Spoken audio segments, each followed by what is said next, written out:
La posible catástrofe que el Niño traerá para California este invierno.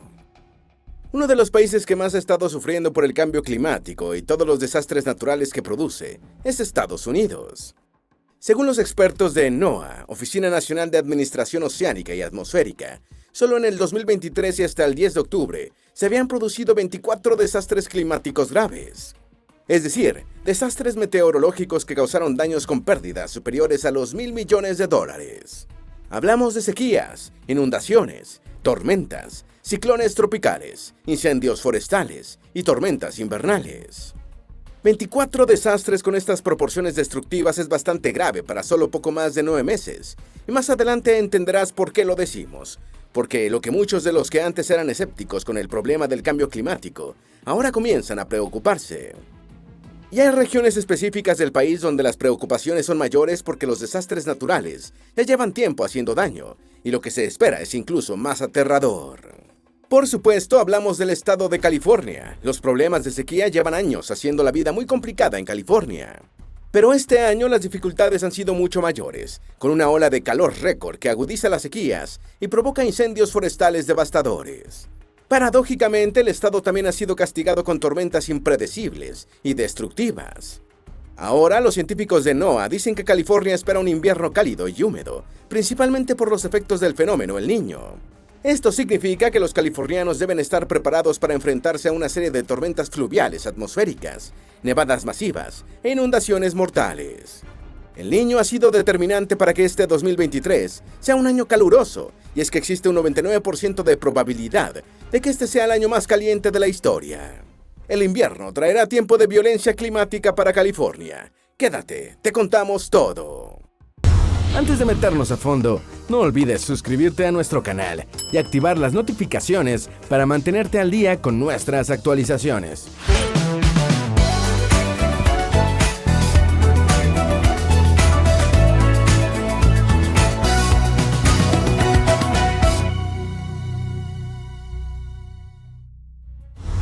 Si bien los efectos que ha estado provocando el fenómeno El Niño se han sentido en todo el mundo, en pocos países causan tantos desastres como en Estados Unidos. Demasiados desastres en Estados Unidos. Desde 1980, Estados Unidos ha enfrentado y sufrido 372 desastres climáticos y meteorológicos de gran escala. En cada uno de estos, los daños y costos totales superaron los $1.000 millones. La destrucción y el costo total que han tenido estos 372 desastres climáticos superan los $2.63 trillones, un promedio anual de $59.9 mil millones en pérdidas por daños y, por supuesto, la pérdida de miles de vidas. Según datos de la NOAA, unas 16.231 personas han muerto por desastres naturales desde el año 1980, una media anual de 369 fallecimientos, casi uno diario. Cifras que podrían parecer escandalosas y que nos muestran la realidad de Estados Unidos y su vulnerabilidad ante los cambios del clima. Pero todo indica que quizás aquellos fueron buenos años y tiempos maravillosos en comparación con los últimos años y con lo que se podría esperar en el futuro. Si bien el promedio anual entre 1980 y el 2022 fue de 8.1 desastres naturales, el promedio anual de los últimos 5 años, 2018 a 2022, fue de 18 de estos eventos, y el 2023 ya está estableciendo nuevos récords. Desde que inició el año y hasta el 10 de octubre, la NOAA ya había confirmado 24 desastres climáticos de gran escala en Estados Unidos, desastres que provocaron daños y gastos por más de $1.000 millones cada uno, 18 tormentas severas, un evento de sequía, 2 grandes inundaciones, una tormenta invernal, un incendio forestal y un ciclón tropical. Este mapa del National Centers of Environmental Information, NSA, muestra estos fenómenos de una manera muy ilustrada. Estos desastres causaron la muerte de al menos 373 personas e impactaron seriamente en las economías locales por las pérdidas y daños, y algunos fueron tan extraños como el que ocurrió en California. Tormenta tropical Hillary. Hillary se convirtió en la primera tormenta tropical en azotar el sur de California en casi 85 años, impactó en agosto y provocó daños serios. Lo cierto es que, con excepción de los expertos climatológicos, nadie en California se tomó en serio el asunto de la tormenta Hillary, porque parecía poco creíble dado el historial del estado y las tormentas. El experto del Servicio Meteorológico Nacional en Oxnard, Joe Sirard, advertía lo siguiente antes de que la tormenta llegara. Esperamos inundaciones generalizadas. Cuando digo inundaciones generalizadas, me refiero a inundaciones potencialmente en todo el condado. Es un sistema de tormentas a gran escala y vamos a recibir lluvias de moderadas a fuertes, probablemente con inundaciones en muchas áreas. Dean Criswell, administradora de FEMA, le dijo a ABC: la gente realmente necesita tomar en serio esta tormenta en California. Va a ser realmente devastadora para ellos en estas áreas desérticas. Karen Bass, alcaldesa de Los Ángeles, insistía: por favor, prepárense. Tomen esto en serio. No estamos acostumbrados a la preparación para huracanes, pero es otro ejemplo del cambio climático. Por eso tenemos que estar preparados para eventos climáticos a los que no estamos acostumbrados. Y así fue. Las fuertes precipitaciones aumentaron de intensidad rápidamente y alcanzaron regiones montañosas y desiertos, donde generalmente no llueve demasiado. Los aguaceros fueron tan intensos en estas zonas que en un solo día recibieron más de la mitad del agua que suelen recibir anualmente. Otras recibieron más de un año de lluvia en menos de 24 horas. Las precipitaciones provocaron que se emitiera una alerta de tormenta tropical, algo sin precedentes. El gobernador Gavin Newsom tuvo que declarar estado de emergencia sobre la región y desplegó miles de socorristas para ayudar a la población. Hubo una crecida repentina en los ríos e inundaciones en varios condados. El río San Diego se desbordó, calles y carreteras fueron cubiertas por varios centímetros de agua, hospitales, centros comerciales, escuelas y hogares se inundaron. Hay muchas carreteras que ahora son río en Baja California, comentó el meteorólogo del Servicio Meteorológico Nacional en Las Vegas. El tendido eléctrico sufrió problemas y dejó sin electricidad a varios condados. Luego de alrededor de 36 horas de constantes e intensas lluvias, en el que debía ser el mes más seco del año, la tormenta Hillary causó daños con un costo estimado de más de $2,000 millones. Otro grave desastre fue el poderoso incendio forestal en la isla hawaiana de Maui. Infierno en Hawái. Los devastadores incendios forestales que se desataron en Maui, Hawái, dejaron una marca dolorosa en los hawaianos y en Estados Unidos. Fueron tan intensos que obligaron a muchos residentes a lanzarse al océano para escapar de las llamas y el asfixiante humo. Otras personas quedaron atrapadas dentro de sus autos mientras trataban de escapar por carreteras congestionadas y estrechas. Los incendios provocaron la muerte de al menos 110 personas. Esto lo convirtió en el incendio forestal más mortífero del país en más de 100 años. Una de las localidades que más sufrió fue la de Lahaina, una ciudad histórica y turística de Maui, la cual contaba con alrededor de 13,000 habitantes. Una parte importante de estos perdieron sus hogares. En mejores días, Lahaina recibía unos 2 millones de turistas anualmente. Pero no fue el único lugar que recibió daños importantes. Las llamas consumieron partes de Kula, una localidad residencial ubicada en el área montañosa de la isla. Áreas cercanas a Kihei también fueron arrasadas. Según informes sobre el evento, las autoridades hawaianas tuvieron mucha responsabilidad por la cantidad de personas que murieron a causa del infierno. A pesar de los grandes riesgos que había en la isla sobre los incendios, no había planes de evacuación en todas las comunidades. La mayoría de los ciudadanos de Lahaina no supo qué hacer. Además, muchos residentes de Maui dijeron que no recibieron notificación del incendio o fue de manera confusa y que los intentos de evacuación fueron un completo caos. Tal era la falta de planificación, que si bien existían protocolos para evacuar en casos de tsunamis, no lo había para incendios. Ni siquiera hay zonas de seguridad contra incendios en el oeste de la isla. Y es que hasta las sirenas de desastres estaban solo en la costa para advertir sobre tsunamis, mientras que los incendios generalmente empiezan tierra adentro, como ocurrió. Claro que varios factores contribuyeron para que los incendios terminaran siendo tan devastadores. Los efectos del calentamiento global fueron determinantes para preparar el escenario, con sequías, temperaturas elevadas y un aire más cálido que secó gran parte de la vegetación. Estaba lista para arder. Cuando empezó a arder el fuego, los fuertes vientos se encargaron de esparcirlo a gran velocidad. Los incendios en Hawái fueron increíblemente costosos. Según estimaciones, las pérdidas económicas causadas podrían superar los $6,000 millones. Inundaciones en Nueva York. A finales de septiembre, la ciudad de Nueva York tuvo que declararse en estado de emergencia. Las fuertes tormentas que estaban azotando la ciudad provocaron inundaciones repentinas. El sistema del metro fue uno de los principales afectados. Muchas estaciones y túneles fueron inundados. Algunas líneas de metro se suspendieron completamente y la gran mayoría de estaciones se cerraron. Aunque las calles y carreteras de la ciudad también sufrieron lo mismo. El agua en las calles podía llegar hasta la rodilla a las personas. El aeropuerto de LaGuardia tuvo problemas para operar a toda capacidad. Era un completo caos. La ciudad de Nueva York se paralizó, sus sistemas de transporte colapsaron y sus residentes se encontraron atrapados dentro de sus hogares inundados. El alcalde de la ciudad, Eric Adams, advirtió en rueda de prensa que todos tenían que estar alerta y extremar las precauciones, y al mismo tiempo informaba que algunos de nuestros metros están inundados y es extremadamente difícil moverse por la ciudad. Algunas partes de la ciudad recibieron hasta 20 centímetros de lluvia. La gobernadora Katie Hochul publicó lo siguiente en su cuenta de X: "Esta es una tormenta peligrosa que pone en peligro la vida. Estoy declarando un estado de emergencia en la ciudad de Nueva York, Long Island y el Valle de Hudson, debido a las lluvias extremas que estamos viendo en toda la región". En Mamaroneck, un suburbio al norte de la ciudad, los equipos de emergencia tuvieron que utilizar balsas inflables para poder acceder a zonas residenciales inundadas. La Guardia Nacional también tuvo que desplegarse para apoyar. La situación superó a la policía y los bomberos. Miles de negocios sufrieron grandes pérdidas de mercancías y daños de propiedad. Kelly Hayes, residente de la ciudad y empresaria, le contó a la BBC que su bar había sufrido daños por alrededor de entre 20 y 25 mil dólares. Este desastre provocó pérdidas de varios miles de millones de dólares a la ciudad y a sus residentes. Y podríamos seguir hablando de los otros 21 grandes desastres naturales que han azotado a Estados Unidos en lo que va del año 2023. Pero nos enfocaremos en uno de los factores que está originando este desequilibrio climático y los desastres. Las temperaturas de los océanos baten récords. No son buenas noticias. En el 2023 el planeta ha estado alcanzando nuevos récords. Ninguno bueno. Uno de los más preocupantes sucedió en el mar. A medida que los océanos absorben el calor extra producido por el cambio climático, aumentan su temperatura, lo que trae implicaciones graves para la salud del planeta. A inicios de agosto, la temperatura diaria promedio en la superficie de los océanos del mundo superó el récord establecido en el año 2016. La temperatura llegó a los 20.96 grados centígrados, muy arriba de la temperatura promedio para esos meses del año. El asunto con los océanos es que son extremadamente importantes para el planeta, funcionan como su regulador climático.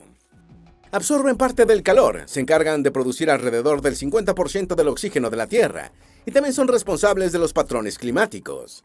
Es decir, que mientras los océanos se mantengan estables, el planeta sufrirá menos desastres naturales. No obstante, si por el contrario, los océanos comienzan a calentarse, la estabilidad se acaba. Aguas con temperaturas más altas reducen la capacidad de los mares para absorber dióxido de carbono. Esto quiere decir que la atmósfera recibirá más de este gas, que ayuda a calentar el planeta. Además, aguas más cálidas también tienen el potencial de acelerar el derretimiento de los polos, lo que poco a poco está aumentando el nivel del mar y eventualmente sumergirá bajo agua a muchas ciudades y pueblos costeros en todo el mundo. Por si todo esto fuera poco, los océanos más calientes también son una amenaza seria para la vida marina. Debido a que muchas especies de peces son susceptibles a los cambios de temperatura, solo pueden vivir dentro de pequeños rangos de variación. Estar dentro de ese rango favorece su metabolismo y es necesario para que los huevos de sus crías sobrevivan. Aguas muy cálidas perturban la vida marina, alteran la cadena alimentaria y obligan a muchos peces a migrar hacia aguas más frías. Los expertos han estado advirtiendo que los peces podrían perder mucha población si los océanos continúan calentándose. La doctora Catherine Leneski, quien trabaja para la NOAA y monitorea la ola de calor en el mar del Golfo de México, dijo al respecto: "El agua se siente como un baño cuando te sumerges. Hay un blanqueamiento generalizado de los corales en los arrecifes poco profundos de Florida y muchos corales ya han muerto. Estamos sometiendo a los océanos a más estrés que en cualquier otro momento de la historia". Y como ella hay muchos otros científicos que están preocupados de que las temperaturas sigan aumentando. Menos peces o la migración descontrolada puede ocasionar que la floración de algas se haga desproporcional y contamine grandes extensiones de mar, extensiones donde no podría desarrollarse nueva vida marina. Samantha Burgess, científica del Servicio de Cambio Climático Copernicus, asegura que agosto no debería ser el mes con las temperaturas oceánicas globales más altas, sino marzo. Después de ver los datos de agosto, dijo: "El hecho de que hayamos visto el récord ahora me pone nerviosa acerca de cuánto más caliente puede llegar a ser el océano entre este momento y el próximo marzo. Además, las olas de calor marinas que estamos viendo ocurren en lugares inusuales, donde no las esperábamos". Y es que según la Oficina Meteorológica y la Agencia Espacial Europea, en junio, las aguas que rodean el Reino Unido experimentaron subidas de temperatura de entre 3 y 5 grados centígrados, por encima del promedio normal. A finales de julio, la superficie del mar de la Florida alcanzó temperaturas récord. En algunas áreas, la temperatura alcanzó los 38.44 grados centígrados, cuando en condiciones normales no deberían pasar de 31 grados centígrados. Muchos compararon el mar de la Florida con un jacuzzi. Samantha, al igual que la mayoría de los científicos, hace énfasis en que las emisiones de gases de efecto invernadero son responsables directos de lo que está ocurriendo. Cuanto más quemamos combustibles fósiles, más exceso de calor será absorbido por los océanos, lo que significa que más tiempo llevará a estabilizarlos y devolverlos a donde estaban.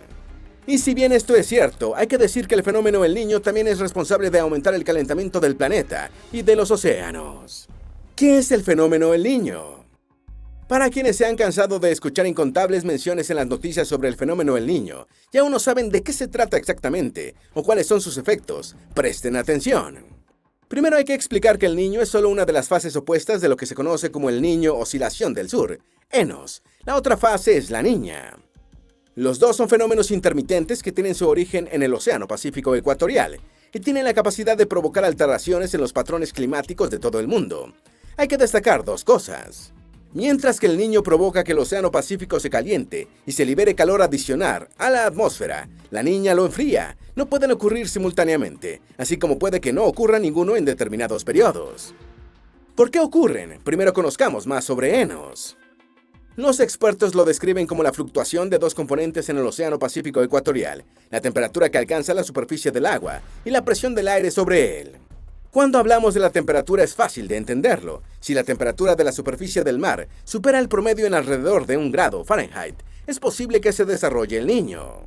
Cuando la temperatura cae por debajo del promedio en la misma proporción, entonces se podría formar la Niña. Y cuando la temperatura se mantiene en el promedio o cerca, se le conoce como ENSO neutral. No se forma ninguno de los dos fenómenos. El asunto de la presión del aire es un poco más complejo. Para hacerlo simple, cuando la presión de aire es más alta de lo normal en Darwin y más baja de lo normal en Tahití, se facilitan las condiciones para que se desarrolle el Niño. Cuando sucede lo contrario, es la Niña quien puede aparecer. La temperatura de la superficie del Océano Pacífico Ecuatorial y la presión de aire están muy relacionadas y deben darse las condiciones adecuadas en ambos componentes para que se forme alguno de los fenómenos. El por qué se forman alguno de estos aún es debatido por los científicos. Nadie puede asegurar qué es lo que inicia el proceso, pero sí que conocemos sus efectos. Efectos del Niño y la Niña. Los cambios de temperatura y de la circulación atmosférica tienen el poder de generar cambios climáticos en todas partes del mundo. Los científicos lo llaman teleconexiones. Por supuesto, todo esto también se relaciona con la posición de la corriente en chorro, los vientos a gran altitud que desplazan las corrientes de aire del planeta. Cuando se desarrolla el Niño, el desplazamiento de la corriente en chorro hacia el sur puede provocar que la parte sur de Estados Unidos experimente condiciones más frías y lluviosas. A las partes del norte estadounidense les tocan condiciones más cálidas. En otros lugares como Asia, el subcontinente indio y Australia sufren condiciones cálidas y secas. Partes de África y de América del Sur también experimentan esas condiciones, aunque en menor magnitud. Por otro lado, cuando se desarrolla la Niña, el desplazamiento de la corriente en chorro es hacia el norte, lo que provoca un clima más húmedo y frío en las partes del norte de Estados Unidos, mientras que la zona sur enfrentará condiciones más secas y cálidas. Algunas zonas de Asia y Australia generalmente pueden tener mayor humedad de lo normal. La Niña también aumenta la actividad de huracanes en el Atlántico Norte y hacerlos más impredecibles, aunque es importante decir que estos efectos son solo típicos del Niño y la Niña, en muchas ocasiones no siguen patrones. Y la fuerza con la que se desarrollan también es otro factor que altera los efectos. Cuando la temperatura de la superficie del mar se calienta muy por encima del promedio, se forma el Niño fuerte, el cual genera un mayor impacto en el clima global, como lo que esperamos para los últimos meses del año y principios del otro. Un invierno turbulento. Los pronósticos de la NOAA para este invierno no son nada alentadores. Aseguran que es probable que las altas temperaturas registradas en los océanos, récords en su mayoría, combinadas con un Niño fuerte en el Pacífico, desencadenen un invierno turbulento. Septiembre pasado fue el mes más caliente en 174 años. El promedio de temperatura estuvo 1.44 grados centígrados por encima de lo normal. Una clara señal de que probablemente aún quedan récords de temperaturas por romper y ninguno será bueno. Lo cierto es que todos están prestando atención a cómo podría desarrollarse el invierno, porque promete afectar a gran parte del mundo con patrones climáticos inesperados y más extremos. Y es que generalmente el fenómeno El Niño libera su mayor potencial durante los meses de invierno en toda América del Norte. Y es difícil predecir qué tanto desequilibrio y desastres ocasionará. Solo podemos decir que el 2023 está por convertirse en el año más caliente de la historia del que se tenga registro. Las probabilidades de que el 2023 consiguiera este reconocimiento eran de apenas el 46.8% a finales de julio. Pero tras los picos de temperatura registrados en el mes de septiembre, ahora los científicos de la NOAA dan más del 99% de probabilidades. Tanto la NASA como la NOAA confirmaron que septiembre trajo temperaturas récords en el aire y los océanos. La científica de la NOAA, Sarah Kapnick, dijo al respecto: septiembre de 2023 fue el cuarto mes consecutivo de temperaturas globales récord. No solo fue el septiembre más cálido registrado, sino que fue de lejos el mes más atípicamente cálido de todos los de los 174 años que lleva la NOAA. Para decirlo de otra manera, septiembre de 2023 fue más cálido que el julio promedio de 2001 a 2010. Y todo indica que California sufrirá mucho en este invierno. California será uno de los estados que más sufrirá. Después de todo lo que ha sufrido el estado de California, con calores récords, sequías, incendios forestales, tormentas impredecibles e inundaciones, los científicos aseguran que el invierno traerá más problemas. Prevén que este invierno, impulsado por el Niño, será cálido y húmedo. Esto significa que habrá más precipitaciones en forma de lluvia de lo normal y se producirán inundaciones. Las áreas donde se esperan las mayores probabilidades de precipitaciones superiores al promedio normal son la bahía de San Francisco y el Valle Central. Las fuertes precipitaciones que golpearon en agosto por la tormenta Hillary podrían repetirse, quizás no con la misma intensidad que tuvieron durante pocos días, pero sí podrían prolongarse por más tiempo y causar inundaciones mucho peores. Lo preocupante es que no se esperan cosas mejores para el año 2024. El director del Instituto Goddard de Estudios Espaciales de la NASA, Kevin Schmidt, dijo sobre lo que podríamos esperar para el siguiente año. Anticiparía que 2024 seguirá siendo más cálido que 2023, incluso dadas las anomalías asombrosas que hemos tenido este verano. Lo que predeciríamos para el próximo año, basándonos simplemente en la tendencia a largo plazo y el nivel pronosticado de ENSO para el próximo año, es que volverá a hacer más calor, mucho más. El cambio climático y el fenómeno del Niño son una combinación peligrosa que está poniendo más presión al clima del planeta. Los desastres naturales que provocan parecen ser cada vez más poderosos y frecuentes. Estados Unidos es uno de los países que más sufre por estos fenómenos, y se espera que California deba enfrentarse a uno de sus inviernos más peligrosos en décadas. El impacto que deje dependerá de la manera en que respondan el gobierno federal y los gobiernos locales. ¿Tienes alguna duda o sugerencia? Haz tu aporte escribiendo en los comentarios y así entre todos nos ayudamos. Esperamos que este video te haya sido útil. Si tienes algo que agregar, por favor, compártelo con nosotros en la sección de comentarios. Dale me gusta a este video y envíale el enlace a tus familiares y a tus mejores amigos para que también sepan sobre la posible catástrofe que el Niño podría provocar en California durante el invierno. Si eres nuevo en nuestro canal, no olvides suscribirte. Recuerda, la vida siempre es mejor creando y dando valor al mundo.